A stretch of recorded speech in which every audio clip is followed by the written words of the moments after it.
Hello my crafty friends, this is Monica from Allsewpetite. Welcome to my channel. In today's tutorial I will demonstrate how to make this Isha crossbody bag.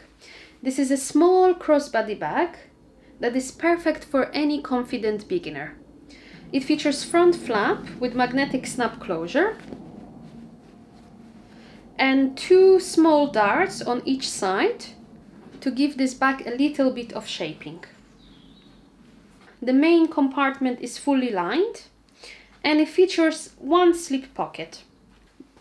There is a nice adjustable strap that is attached to the D-rings. Today I'm making this version and I decided to use a couple of swivel hooks so I can easily detach the strap from the back. You will be happy to hear that this is a free pattern on my website. I will include the link in the description box below, so grab your copy today and let's make this Isha crossbody bag together. To complete today's project, you would need some external and lining fabric. I'm using this animal print vinyl today for my external fabric and some waterproof canvas for my lining. You also need some woven interfacing to interface your fabric, especially when you are working with quilting cotton. And if you prefer more structure bag, you would need to use some stabilizers. I'm going to use Decovil Light today, but if you have something else on hand, such as fusible foam or fleece, you can use that instead as well. We also need some clips and pins to hold everything in place, your favorite marking tools. Double-sided tape will be useful today, especially if you're using vinyl, cork for leather. You would need a set of magnetic snap closure, two D-rings and swivel hooks, and one strap adjuster. This is optional, but you can also use some rivets to anchor your strap. You also need some scissors and snips, a ruler to take some measurements or do some markings, seam ripper just in case if something goes wrong, and lastly I will use a hand needle and a thread to close the opening in the lining. From your external fabric, cut two pieces for the strap. Cut one piece from different color of the fabric if you prefer to make two-tone strap like me today. Two pieces from your external fabric for the strap connectors. One front from your external fabric and your lining fabric. One back from your external and lining fabric. And one flap from your external and lining fabric. You also need to cut one slip pocket from your lining fabric. If you are working with quilting cotton, make sure you interface your woven interfacing to the wrong side of the fabric. I'm using a waterproof canvas today and vinyl, so I didn't do that. However, I did interface my external pieces with some stabilizer today to give my bag a little bit of stability. As I mentioned, I'm using Decovil Light today. To reduce the bulk, I would recommend to cut and fuse the stabilizer without the seam allowance. Also, if you can, cut away those darts on the front panel from your stabilizer. Otherwise, once you complete your darts, there will be a lot of bulk. Also, remember to transfer your magnetic snap closure markings to the external front piece and your lining flap. I've interfaced a little piece of the Decovil Light around my snap placement to strengthen the fabric and to stop the fabric from ripping during use. Take your strap pieces and on the wrong side of the fabric you're going to draw a line in the center on both pieces.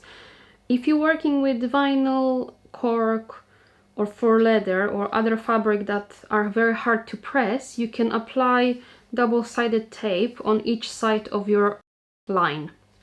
Next you're going to take your straps And with the right sides together, you're going to line up the short edges. Pin that in place.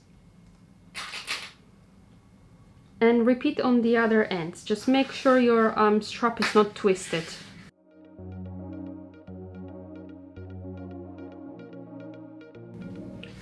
Now we're going to take this to the machine and stitch along that edges using 5mm seam allowance.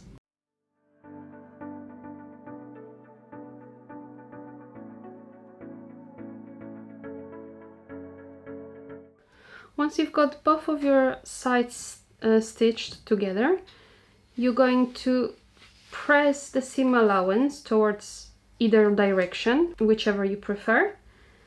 Because I'm using a vinyl and waterproof canvas, I'm just going to do that with my fingers today. Next, we're going to fold the long edge of the strap towards that line in the middle, doing it all around the entire panel on both sides, just like that. So if you can press it with your iron, you can just fold it and press it. Otherwise, if you're using a double-sided tape like me today, just peel off the plastic cover and slowly start folding the edge. Do one side first and then you can follow with the other one. I had to use some clips because my waterproof canvas is a little bit stubborn today. Once you folded both of your sides of your strap towards the middle, you're going to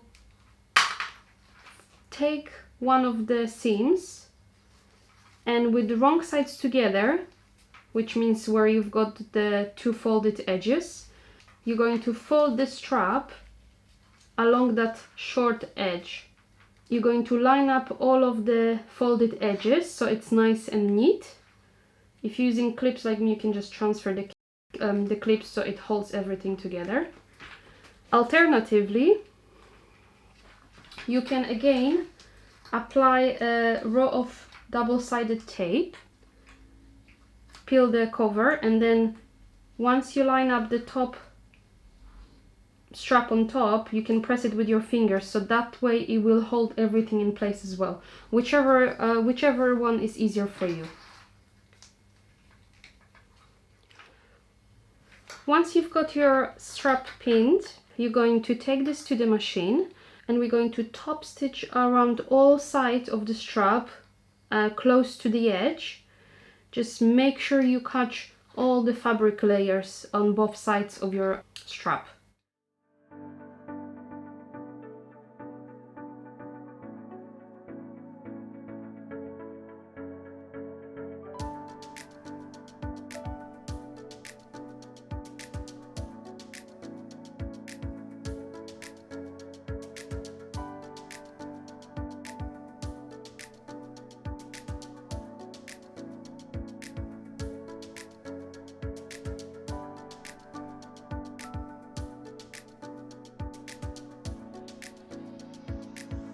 At this point, you're going to have to decide which side of your strap is the main external one. For me, it's the one with the animal print. Take your strap adjuster and you're going to wrap one short end of your strap, it doesn't matter which one at this point, around the middle bridge of that strap adjuster. Making sure your external fabric is facing outside. So you're going to wrap it like this and fold it maybe about 3-4 centimeters. So you can take your ruler and roughly measure. So mine is about 4. Yeah, mine is about 4 centimeters. You can pin that together. And we're going to take this to the machine and we're going to stitch a little box to hold everything in place. For extra stability, you can also install a rivet in the middle.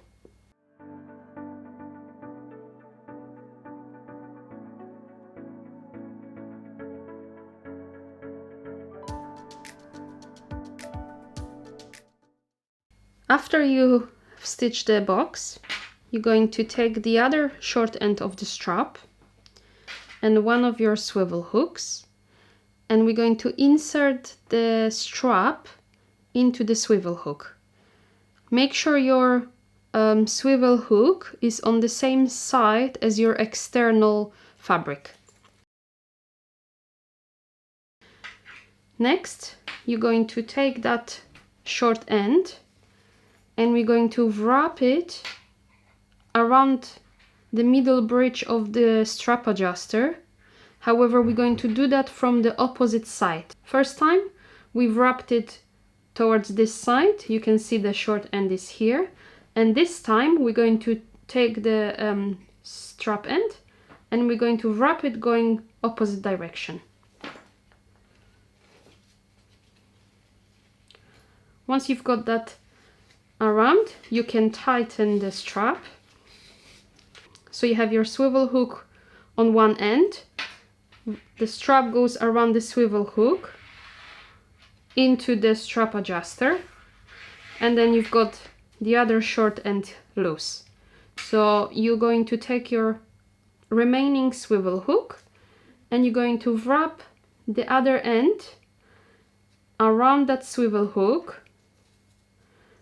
You're going to fold it about 4 centimeters again. Again, make sure you wrap it in the way that you've got your external fabric facing you. So you don't want to wrap it the other way around, because obviously your strap would be twisted then. You want to make sure that you do the same way like you've done the very first time. Again, measure about 4 centimeters and you can pin that in place. Again, we can stitch the box.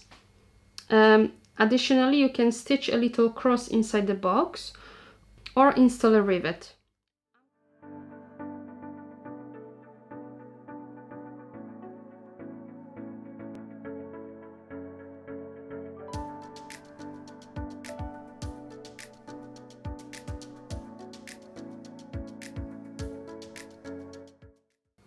Completed handle. You can put it aside. We're going to attach the strap once we complete the bag. Next, we're going to install magnetic snap closure to the external front piece and the lining flap piece. You should have transferred the magnetic snap closure placements. You see those little dots? Take one of your washers and place it on top of that dot, center it, and then you can take your marking tool. We're going to mark the placement of the prongs. Just like that. You can repeat that on the flap. Take a seam ripper, scissors, or whatever you're comfortable with, and we're going to cut a small slits along those 2 lines of your prong placements. Make sure you don't cut it larger than the actual markings, otherwise the magnetic snap might be a little bit too loose. If you are a little bit scared, you can always put a pin at the end of your markings to make sure that when you put your seam ripper, you don't go over the line. I find this useful when I'm working on a tough fabric. Just like that.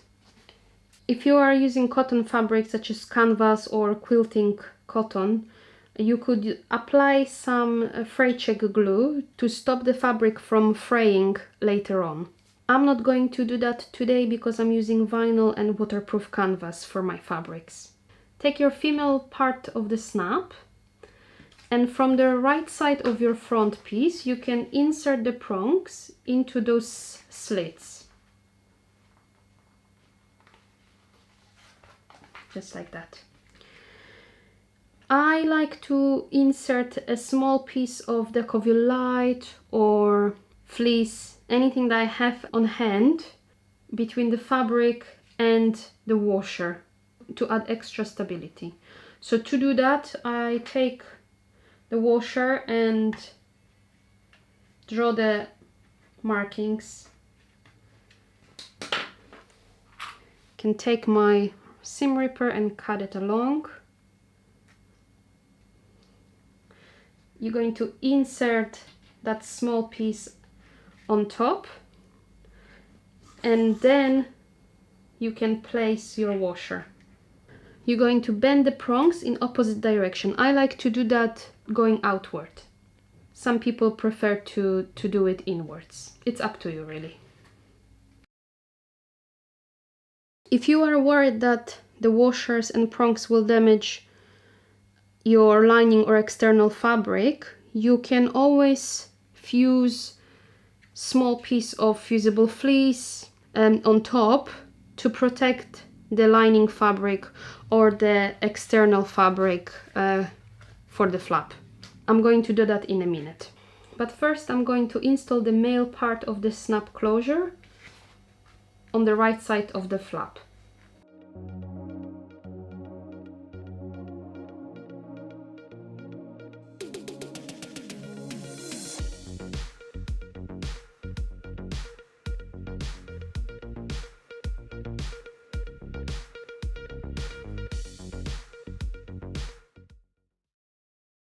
Now we're going to assemble our flap. So you're going to take your external and lining flap piece, and with right sides together, place it on top of each other. You're going to line up all sides and pin it around.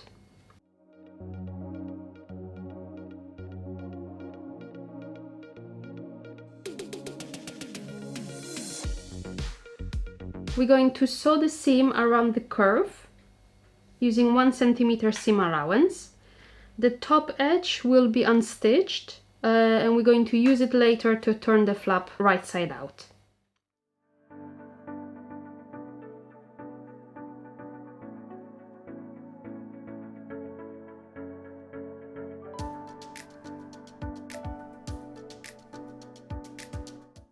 When you're ready, you can trim the seam allowance around the curve. I like to use the pinking shears to do that. If you don't have it, then just trim the seam allowance by half.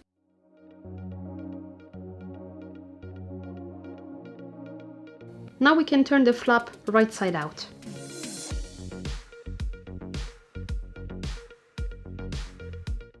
If you can press the seam flat with your iron.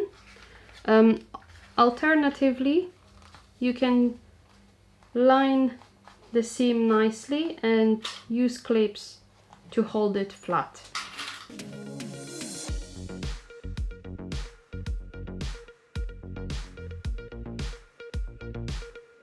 Next, we're going to top stitch around the curve using about 5 mm seam allowance, and then we're going to baste the top edge.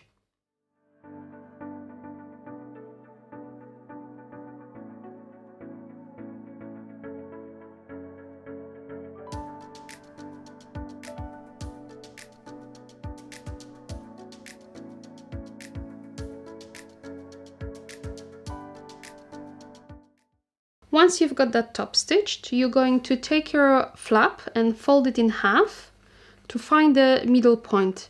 I like to use scissors to make a little notch. Next, you're going to take your external back piece, and with the right sides together, you're going to place the flap on top. Match the center notches.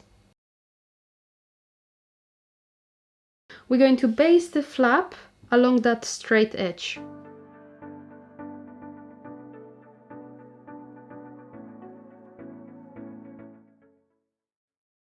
Take these strap connectors, and on the wrong side, you're going to draw a line in the center. Next, you can apply double-sided tape in case you cannot press it. Otherwise, you're going to fold the edges towards the line on both sides, just like that.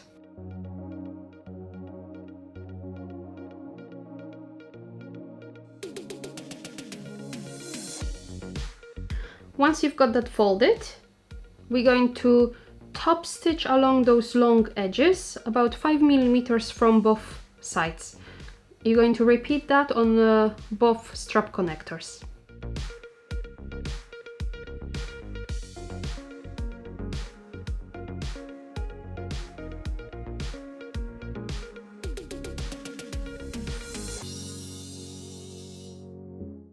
Take one of your strap connectors and one of the D-rings, and we're going to wrap the strap connector around the D-ring. Make sure your raw edges are inside.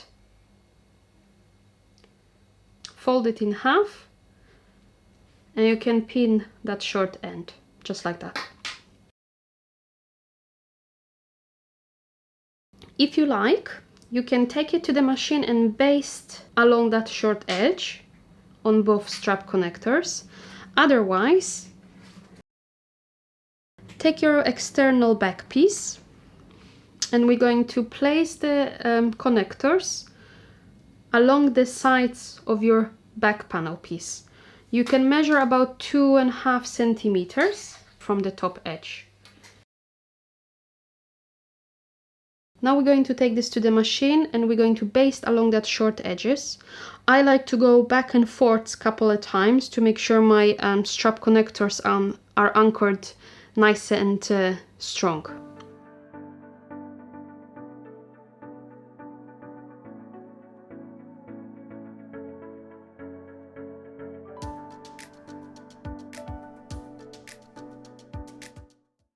Next, we're going to make darts on the external front piece. To make a dart, you're going to match the legs of each triangle. So you have 2 legs of the triangle that consist of one dart. So you're going to fold it with right sides together in a way that those 2 lines are going to meet. I like to make a little notches because it is easier to line up those lines, especially you don't see it because it's not written on the right side. It's very hard to know exactly where to line up the fabric. So I'm going to do that for all my darts.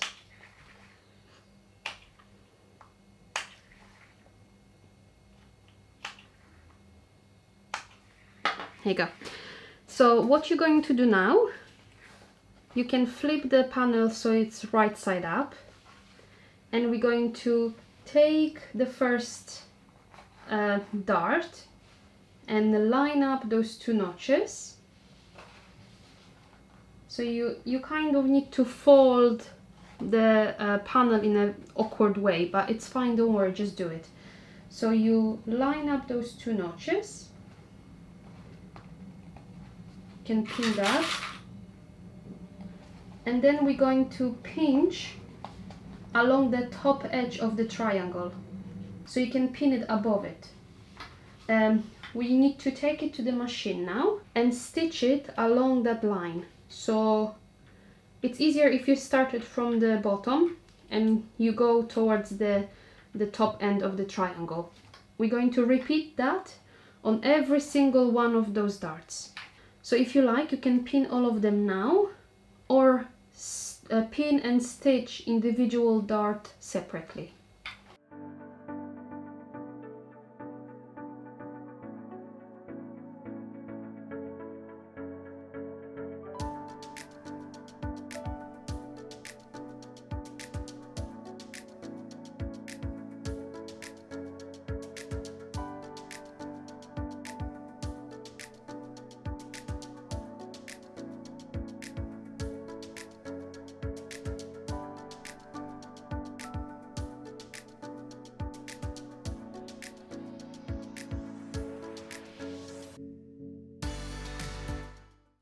You can press each dart towards the side. So you're going to take the first dart and you can press it with your iron so the little triangle flap points to the side of the panel. Again, I'm not going to press it because of the vinyl, so I'm going to pin that so it doesn't move.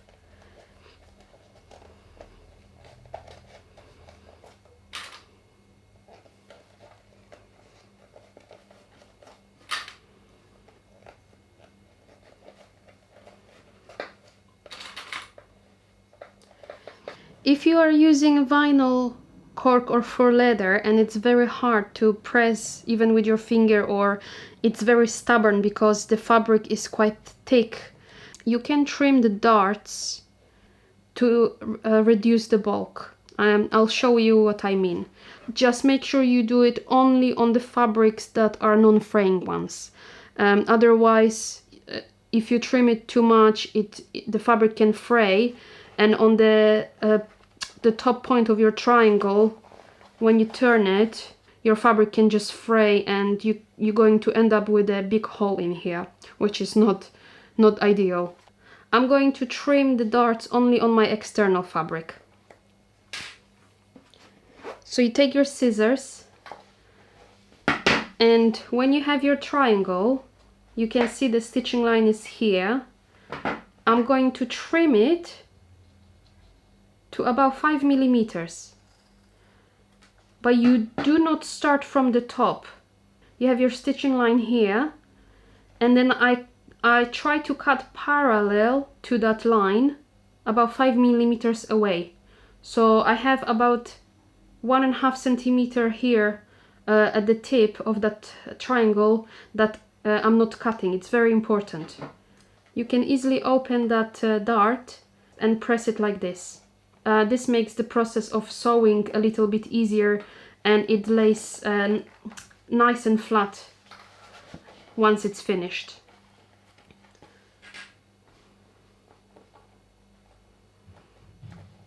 I'm going to repeat that on all my other 3 darts.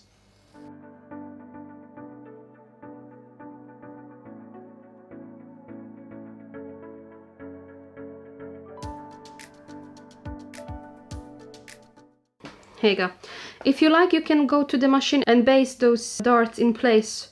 So the next step is going to be a little bit easier for you.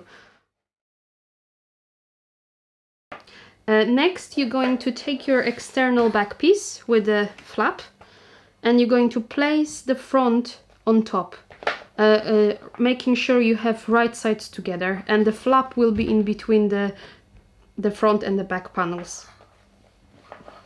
We're going to line up the top edge.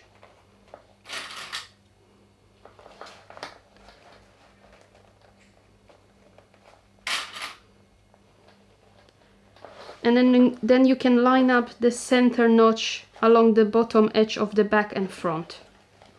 So I've made the little notches here to make sure I am as accurate as possible. Once you've got that pinned down, you can line up the remaining front edge alongside the back panel.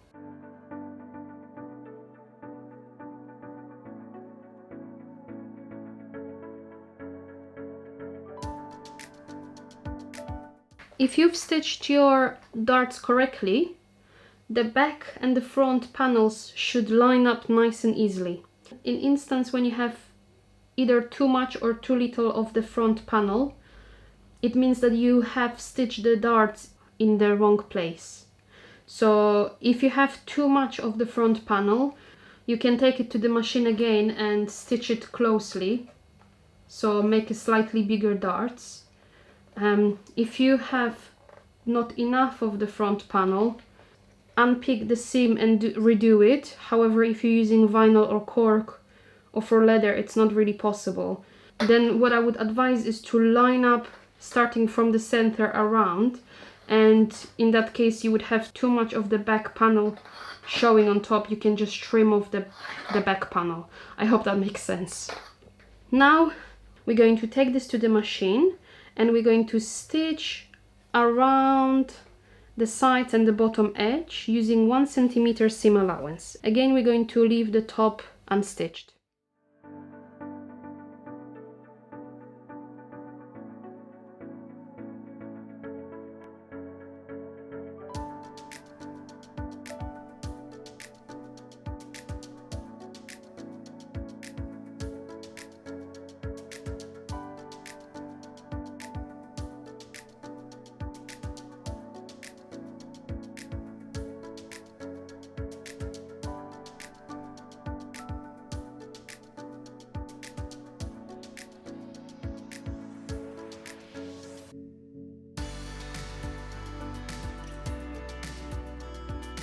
When you're ready, you're going to trim the seam allowance, especially around the bottom curve.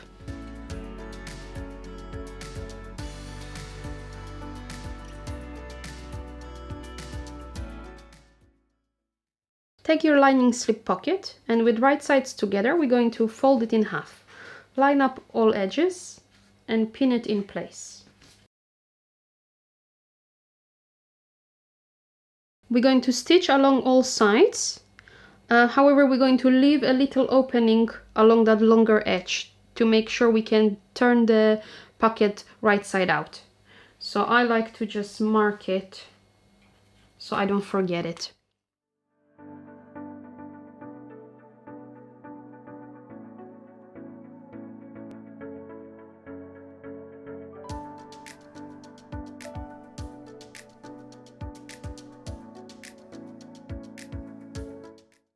Once you've got that stitch down, you're going to take the scissors and trim the seam allowance on sides and at the corners.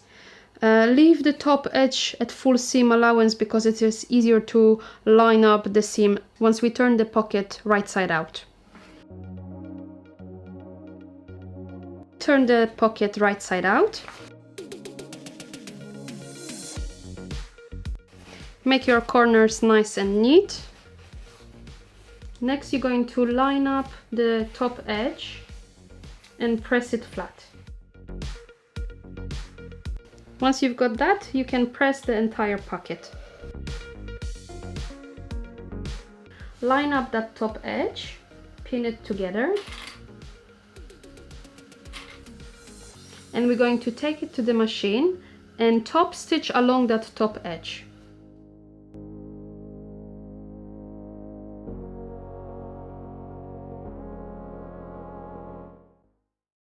Take your slip pocket and your lining back piece, and with right side facing up, you're going to place it on top.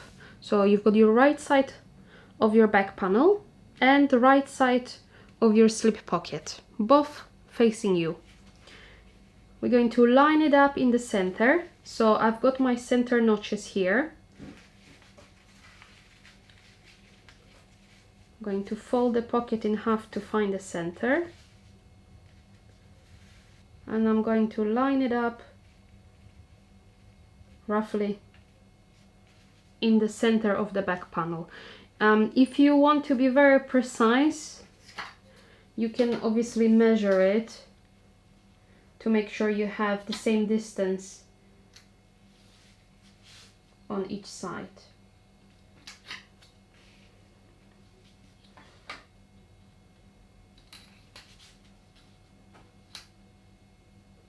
Mine is more or less straight.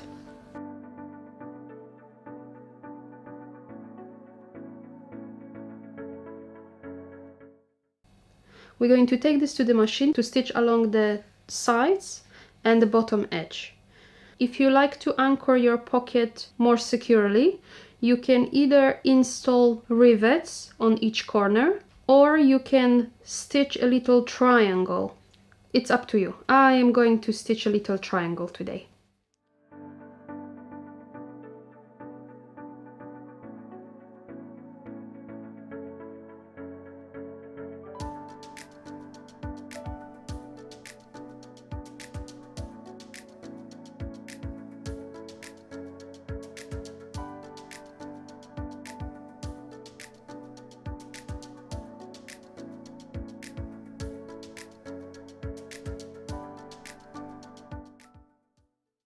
Now we're going to take the front lining piece and we're going to make the darts in the same way we've done for the external fabric.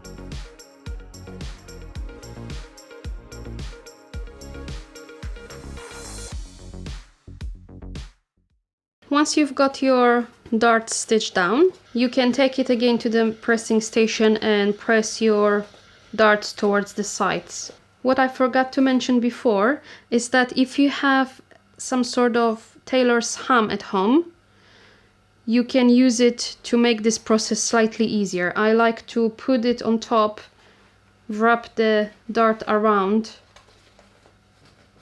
and then press it with my iron.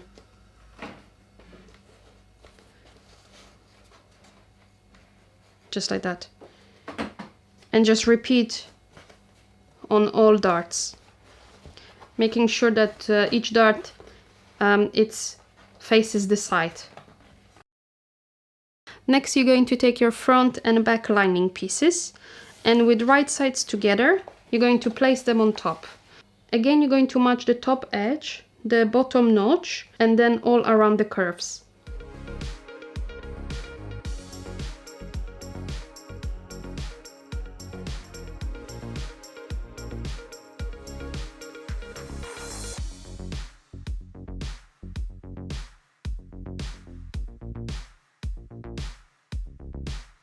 Once you've got that pinned down, you're going to stitch around the sides and the bottom edge. However, this time we're going to leave the opening on the bottom edge, which we're going to use to turn the bag right side out.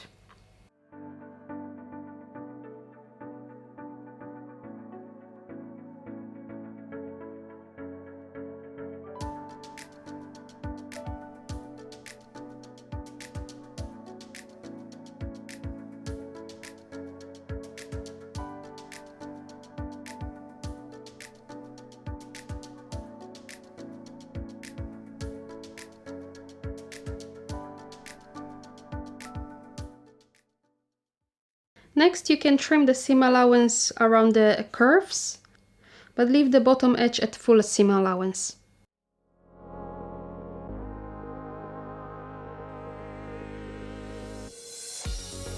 Now you can turn the lining right side out. Take your lining and your external bag, and with right sides together, insert the lining into the bag. Make sure your front panels facing each other and the back panels facing each other. We're going to line up the center notches and the side seams.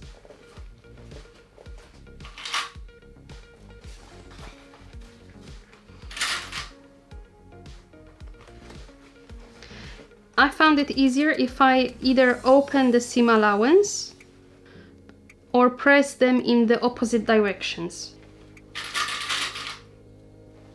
Whichever is easier for you.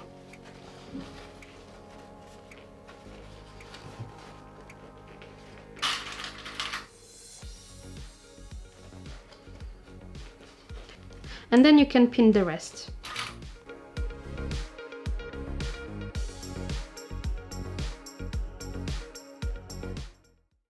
Once you've got that pinned down, we can take this to the machine and we're going to stitch around the top edge.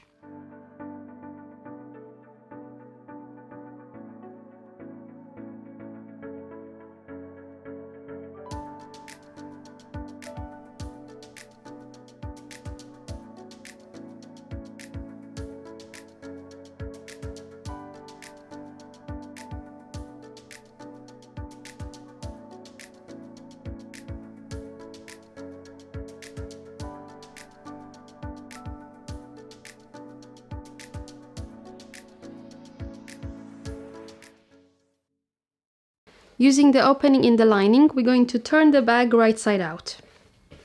So grab your lining, pull it out of the bag, reach inside, and turn everything right side out.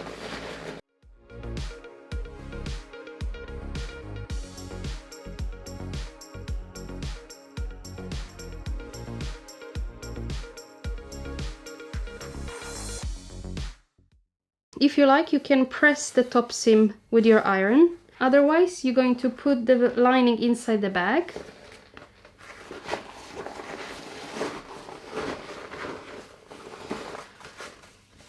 And we're going to line up the top edge. it is best to roll the external fabric towards the lining to make sure that the lining is not peeking out after we top stitch.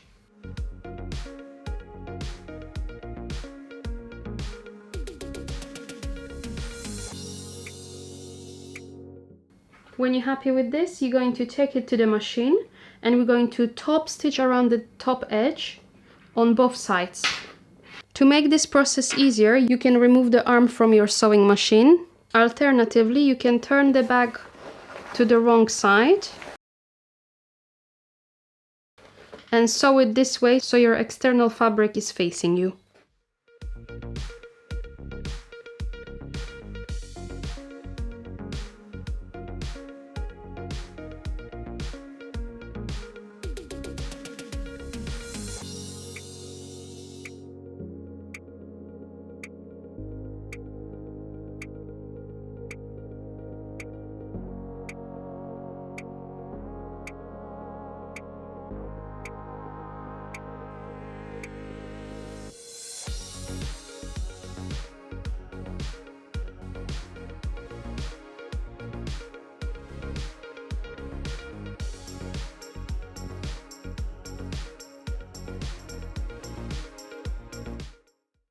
The last thing to do is to close the opening in the lining. So you're going to pull the lining out of your bag,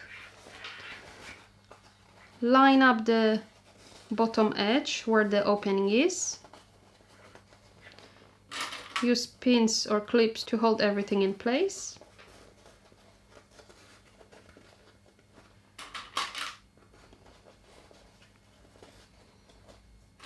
You can take this to the machine and stitch close to the edge, making sure you catch all layers of the fabric.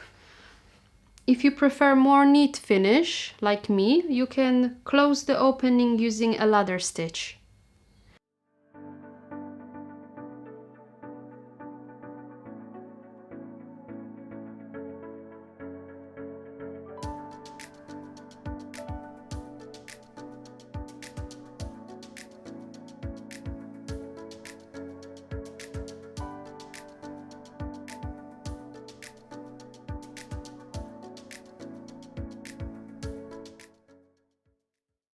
Once you've got the opening closed, you can insert the lining into the bag.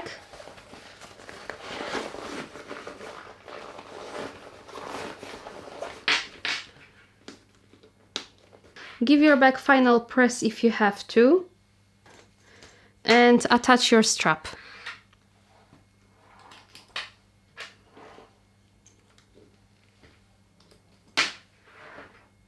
Congratulations! You finished the project. Well done.